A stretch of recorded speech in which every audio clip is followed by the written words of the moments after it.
আপনাদের সাথে আজ একটি চিকেন ব্রেড রোলের রেসিপি শেয়ার করব। এটা খেতে অসম্ভব মজার হয়, আশা করছি আপনাদের ভালো লাগবে। আসসালামু আলাইকুম। প্রথমে আমি 3 কাপ ময়দা নিয়ে নিচ্ছি, 1 চা চামচ ইস্ট নিচ্ছি, ইস্ট বেশি দিব না। 2 টেবিল চামচ গুঁড়ো দুধ নিলাম, 2 টেবিল চামচ চিনি, স্বাদ মতো লবণ। খুব সুন্দর করে উপকরণটা মিশিয়ে নিলাম। এখন দিয়ে দেবো 2 টেবিল চামচ বাটার। বাটারটা হাত দিয়ে খুব ভালোভাবে ময়দার সাথে মিশিয়ে নেব। এখন দিয়ে দেব 1 চা চামচ বেকিং পাউডার। এটা দিলে রুটিটা খুব সুন্দর নরম তুলতুলে হবে। সাথে দিয়ে দিলাম একটা ডিম। ডিমটা মিশিয়ে নিয়ে এখানে কুসুম গরম পানি দিয়ে ডোটা তৈরি করে নেব। আপনারা চাইলে দুধ দিয়েও নিতে পারেন। আমি 7 মিনিট ডোটা করে নিয়েছি। এখন উপর দিয়ে তেল মাখিয়ে 10 মিনিটের জন্য রেস্টে রেখে দেব। এদিকে আমি চিকেনটা খুব ভালোভাবে ধুয়ে পরিষ্কার করে নিয়েছি আর বুকের মাংসটা নিয়েছি। এটাকে আমি কিমা করে নেব। এভাবে কিমা করলে খুব তাড়াতাড়ি হয়ে যায়।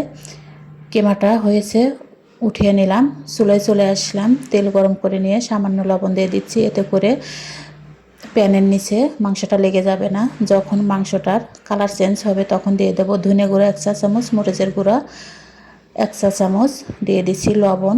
এখন দিয়ে দিলাম জিরে গুঁড়া, গরম মশলার গুঁড়া মিশিয়ে নিয়ে 2 কাপ পেস্ট দিয়ে দিয়েছি। এখন দিয়ে দিচ্ছি সয়া সস 1 টেবিল চামচ, এবিসি সস 1 টেবিল চামচ, ফিশ সস 1 টেবিল চামচ। খুব সুন্দর করে মিশিয়ে দিলাম। দিয়ে দিচ্ছি 2 টেবিল চামচ বাটার। বাটারটা গলে আসলে এখানে দিয়ে দেব 1 টেবিল চামচ ময়দা। ময়দাটা একটু ভেজে নিয়ে সামান্য পানি দিয়ে দেবো। এই ধরুন হাফ কাপ পরিমাণ পানি দিয়ে মিশিয়ে দিলাম। দিয়ে দিচ্ছি চিলি ফ্লেক্স, মিশিয়ে দিয়ে 2 টেবিল চামচ গুঁড়ো দুধ দিয়ে দেব। দুধটা মিশিয়ে দিলে আমার রান্নাটা শেষ। নামিয়ে নিয়ে ঠান্ডা করে নেব। এদিকে আমার আটাটাও অ্যাক্টিভ হয়ে গিয়েছে। এখন এখান থেকে আমার পছন্দ মতো লেচি করে নেব। এভাবে সবগুলো লেচি করে নিলাম।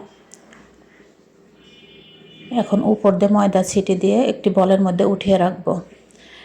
পাশে ঢাকনা দিয়ে রেখে দেবো। একটা একটা লেচি নিয়ে আমি রুটি বানিয়ে নেব। রুটিটা খুব বেশি মোটাও হবে না আবার পাতলাও হবে না। দেখুন এভাবে লম্বাটে করে রুটিটা বানিয়ে নেব।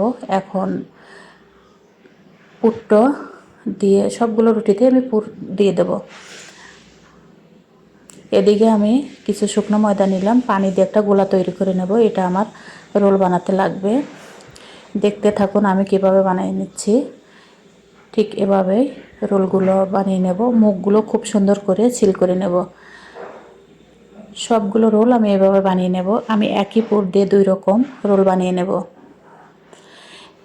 একটা প্লেটে উঠিয়ে নিচ্ছি, ঢাকনা দিয়ে রেখে দেবো 10 মিনিট। এদিকে আমি অন্য রোলটা বানিয়ে নেব। এটা শুধু একটু ডিজাইনের জন্য, তাছাড়া কিছুই নাই। দেখতে একটু সুন্দর লাগবে এই কারণে সবগুলো এভাবে বানিয়ে নেব। বানানো হয়ে গিয়েছে। এখন একটা ডিম ফেটিয়ে নিয়েছি, ডিমটাকে ব্রাশ দিয়ে উপর দিয়ে দেব। এর উপরে সাদা তেল ছিটিয়ে দেব। আমি রেস্টে রেখেছিলাম 10 মিনিট মাত্র, তাই ফুলে উঠেছে কত সুন্দর। দেখুন এদিকে তেল গরম করে নিয়েছি। হালকা গরম যখন তেল হয়েছে তখনই একটা একটা রোল দিয়ে দেব। চুলোর হিট মিডিয়াম রেখে রোলগুলো ভেজে নিতে হবে। একটু সময় নিয়ে রোলটা ভেজে নিতে হবে, নইলে চুলো বাড়িয়ে দিলে আবার ভিতরে কাঁচা থেকে যাবে। আমার পছন্দ মতো কালার যখন এসেছে আমি উঠিয়ে নিলাম। সবগুলো রোলই এভাবে ভেজে নেব।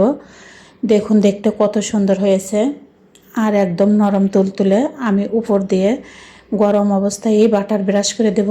এখন আমি একটা ছিঁড়ে দেখিয়ে দিচ্ছি। দেখুন কত সুন্দর হয়েছে। আর আমি যে অন্যরকম বানিয়েছিলাম সেটাও দেখিয়ে দিলাম। ভিডিওটি ভালো লাগলে পাশে থাকবেন। আল্লাহ হাফেজ।